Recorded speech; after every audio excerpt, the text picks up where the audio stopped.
Hey guys, it's me, your happy girl Koel, a girl with a big dream. লাগছে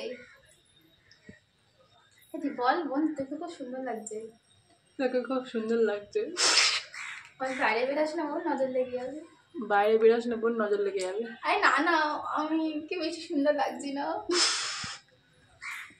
আমার বোনের একটা বান্ধবীর জন্মদিন ছিল, তাই জন্য ও রেডি হচ্ছিল। আর এমনভাবে রেডি হয়েছে যেন জন্মদিনটা ওর নিজেরই, এরমই করে ও, ঠিক আছে, নিজেকে অনেক সুন্দর মনে করে।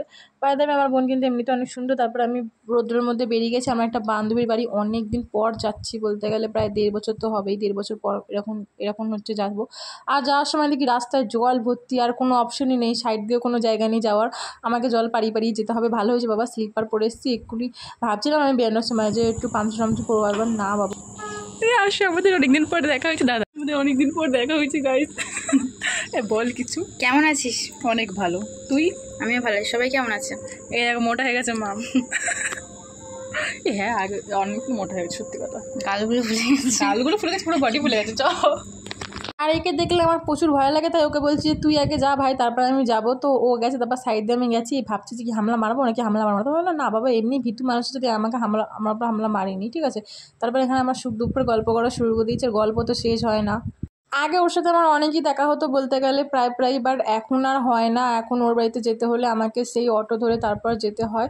তাও হচ্ছে গিয়ে আমি অনেক দিন পর গেলাম, দিন না অনেক মাস হবে, কিন্তু আমরা পুজোর সময় আগে একসাথে ঘুরতে যেতাম।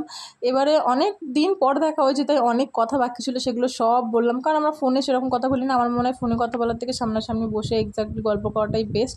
তো আবার বলছিল আমাকে আসার সময় যে কিরা আবার কবে আসলাম, যে আবার আসবো 5-6 বছর পর। বলছে হ্যাঁ তাই আয়। তো গল্প বলতে শেষ হচ্ছে না। এ কী করে বেড়াচ্ছে, ও কী করে বেড়াচ্ছে। আমরা একটু পাড়ার কাকিমা হয়ে গেছিলাম লাইক, ঠিক আছে। মানে কে কী স্ট্যাটাস দিল না দিল এসব আমরা মানে কি বলবো, ফালতু যত বকস থাকে ওগুলো সব করছিলাম। আর এইগুলো করতে আমাদের অনেক ভালো লাগে। তো বোন কিন্তু আসলো, তো বোন কি রোগা হয়ে গেছে?